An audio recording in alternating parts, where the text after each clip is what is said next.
Hello, Snakes. My name is Dante, and today it is the 300th podcast. Podcast Tuesday. Yup.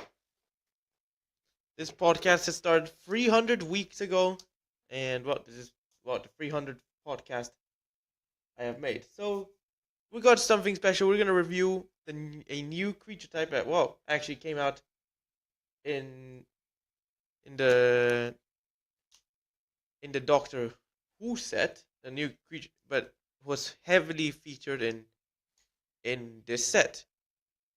The Murders at Karloff Manor. So yeah, this is really cool. We got 10 detectives, from different. I mean, most of them are like from the new Ravnica thingy, because there's Ravnica Cluedo, Ravnica Commander, and Murders at Karloff Manor. And there's the six Doctor Who cards in there as well. So I mean, not all sets have featured, but I'm just saying, we also have those as detectives. And in my mini podcast, I will talk about a cool case enchantment for detectives. But yeah, let's go into our combo, which it's literally just it's literally just a vintage combo, but still it's infinite. So yeah, let's go to our combo. Where we got?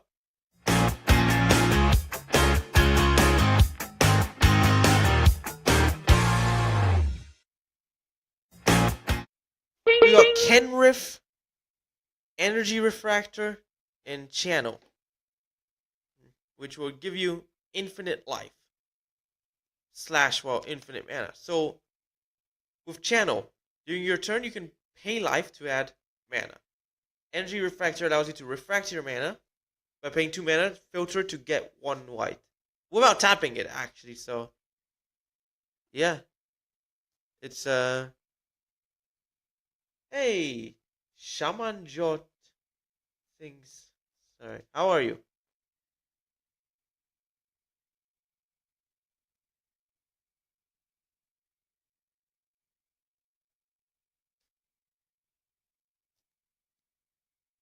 All right, so yeah, what I was saying, I'm good. So yeah, how you can do this combo? So basically, you can pay for life to add 4 mana. With 2 mana, generate 1 white. Give yourself 5 life. So you're basically gaining 1 more life every time. So then with infinite life, you can then get infinite mana, infinite generic mana for Channel, which then can generate you infinite colored mana. So yeah, infinite mana plus infinite life, which then with that infinite mana, you can bring back all creatures from your graveyard to battlefield, infinite power and toughness on everything, draw your whole library, and give everything trample and haste. So yeah. Either way, who even uses Channel? Like, literally, it's literally banned everywhere except for like Vintage, where it's friggin' restricted in Vintage. So yeah. Anyways, let's go for a non-bow that can be seen in Legacy. Like if you're playing, because I saw in a Legacy deck list and I'm like, what the heck? Why? Well, it's more of a deck building error.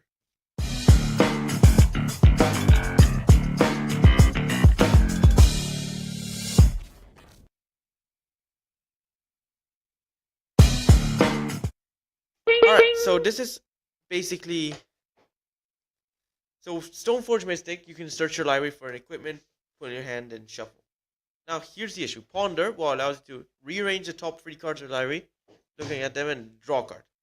If you play a Stoneforge Mystic, then you have to shuffle your library, which you may not want to do, because Ponder lets you shuffle the library if you want to. And I mean, you may not want to and just draw whatever card you put on the top. But if you have left something on the top, or the top 3 cards that you like, so unfortunately you play it and you shuffle it away. So there goes your ponder. So yeah, that's basically a non-bow I've seen in Legacy. Because well, ponder's banned in Modern, so yeah. I mean, preordering got unbanned a few months ago, so ponder's not getting unbanned anytime soon.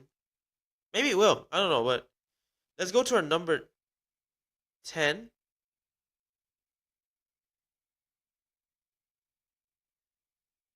Where we got let's see.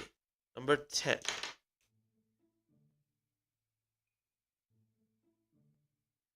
Memory Vampire. A vampire from the upcoming Ravnica Cluedo edition. 6-mana 4/4 Vampire Detective, flying. Reduce combat damage to player. You can choose any number of players to mail the amount of damage you've done. And then you may collect evidence 9. And when you do, you can just cast something from their graveyard for free. So collect evidence in case if you forgot what it does. I mean, it's literally a reset mechanic, but it's basically you exile the cards from your graveyard until you reach 9 MV from the cards you've exiled. And well, yeah, it's actually really cool. It's like it's like a new delve thingy, where instead of exiling cards from your graveyard, you just exile mana value from the graveyard. And so with Memory Vampire, you can just basically mill the opponents, and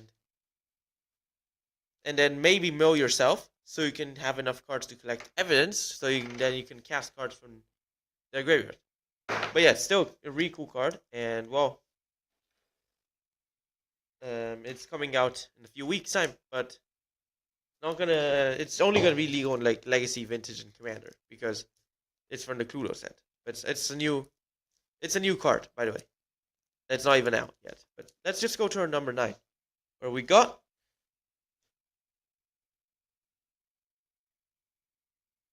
now we got Persuasive Interrogators. 6-mana 5/6 Gorgon Detective with when the ETBs investigate, and whenever you sacrifice a clue, your opponent gets 2 poison counters. So basically, you can kill someone by sacrificing 5 clues. Yep, you heard me right. 5 clues, and it already gives you 1 by default. So I mean, creating clues, if you dedicate your whole deck to investigating, it shouldn't be a hard thing to do. And then sacrificing it, I mean, you could pay the mana to draw the cards, or you could just use an artifact sack outlet or a clue sack outlet that also exists, and it's actually really cool. So yeah, that's basically our number 9. Now it's time for number 8. And it is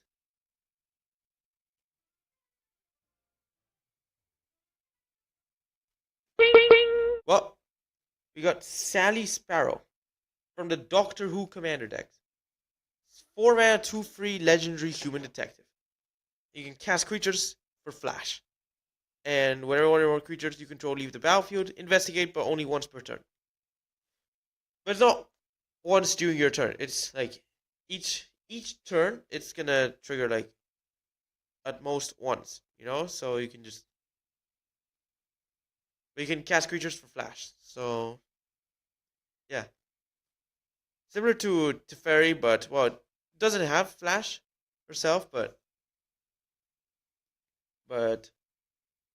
it's cheaper in mana value and allows you to get clues. Really cool card, also from the Doctor Who Commander decks. So yeah, Sally Sparrow number 8. Now it's time for number 7. We got a functional reprint of a human soldier that literally does the same thing, but alright.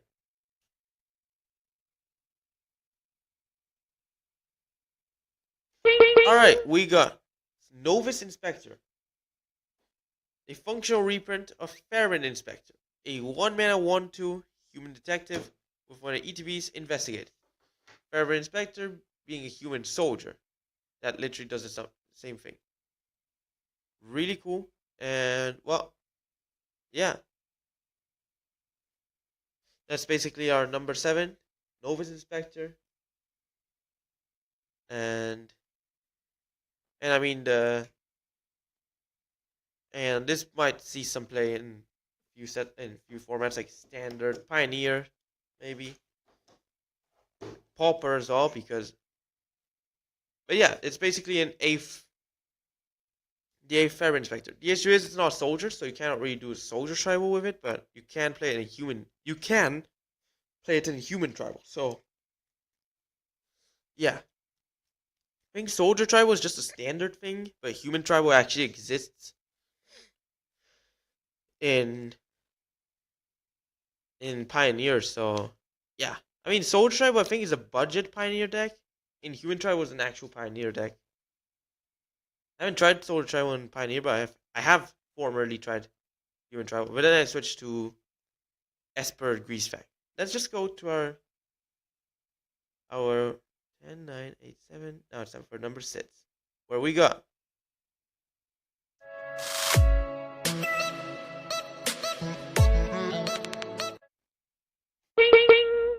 a 7 mana 6/6 Sphinx Detective with flying, and you may collect evidence 10 rather than pay the mana cost for spells you cast. So basically, it's almost like an omniscience. I mean, it's not everything you can cast for free.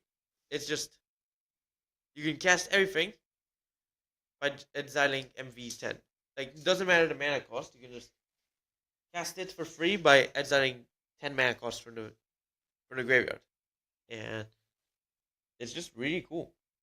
You can just cast a bunch of stuff if you fill up your graveyard, and yeah, that's basically Conspiracy Unraveler, and yeah, that's basically our number 6, Conspiracy Unraveler, Sphinx Detective. Yep. And you can just cast a bunch of spells for free. Let's go to our number 5. And it is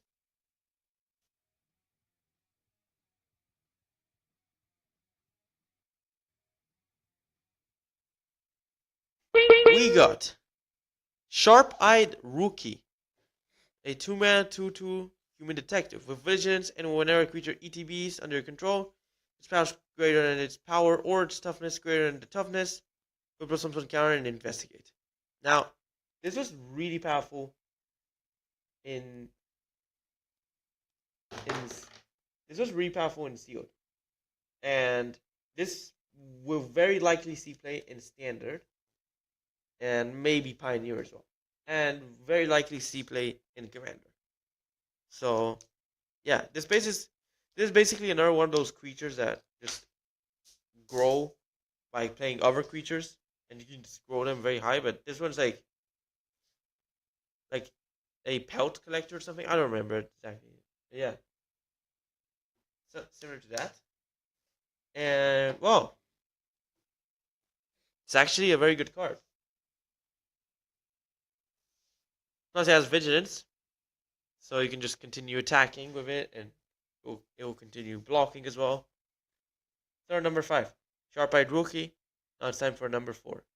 There it is.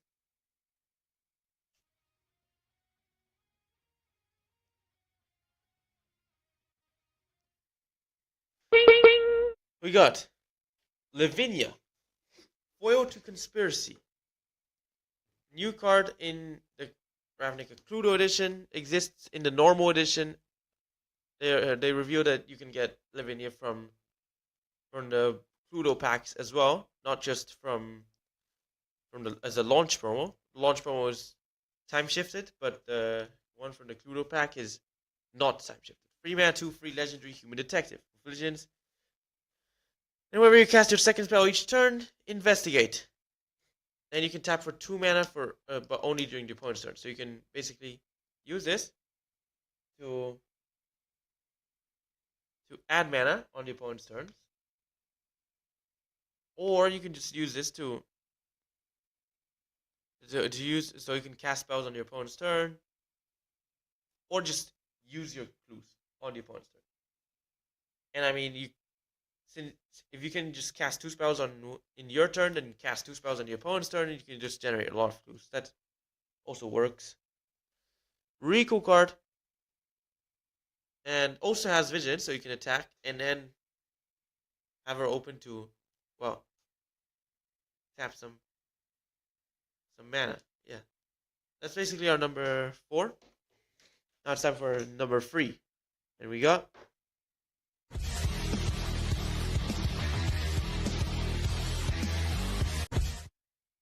Coust, Eyes of the Glade. I've mentioned Coust in my mini podcast. A 2-mana 2/2 legendary Dry Detective. From the commander set, whenever a creature you control was turned face up this turn, deals combat damage to your player, draw a card. And you can tap to turn entire face down attacking creature you control face up. Really cool for morph commanders and well, manifest decks as well, and heck, even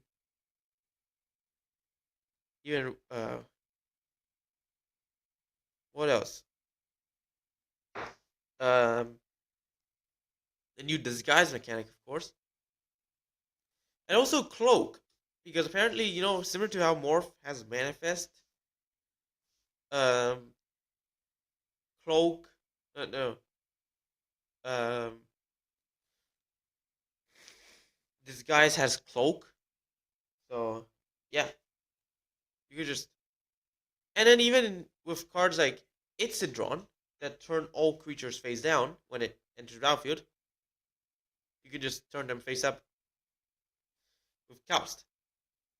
Given Coust was not hit by Itsidron, but yeah, chances are you play Itsidron when. Oh wait, hang on. Coust is, you cannot have Coust and Itsidron in the same deck. My bad. Oh, as long as Coust is, well, your commander. If you have 4 or 5 color deck, that's a different story. But honestly, I don't know if this is the best morph commander, because there is another morph commander that was introduced back in 2019, which was really cool. But in Sultai as well. But yeah, Coust is a good card, and you could just do some cool tricks with it. Now it's time for number 2. And we got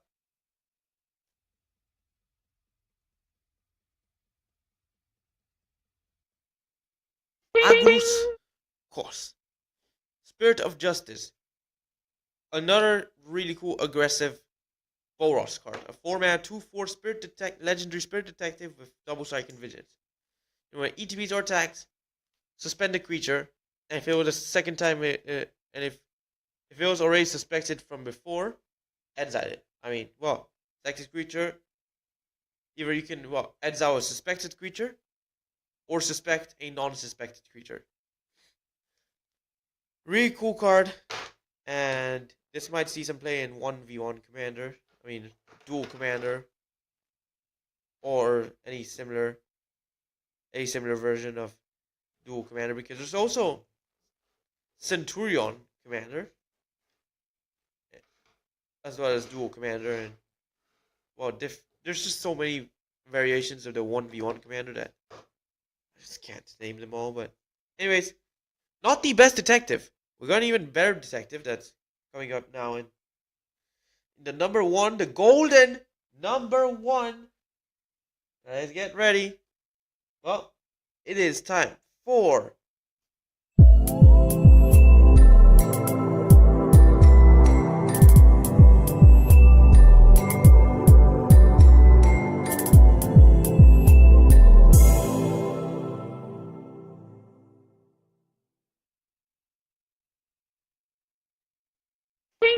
this is the best detective for now.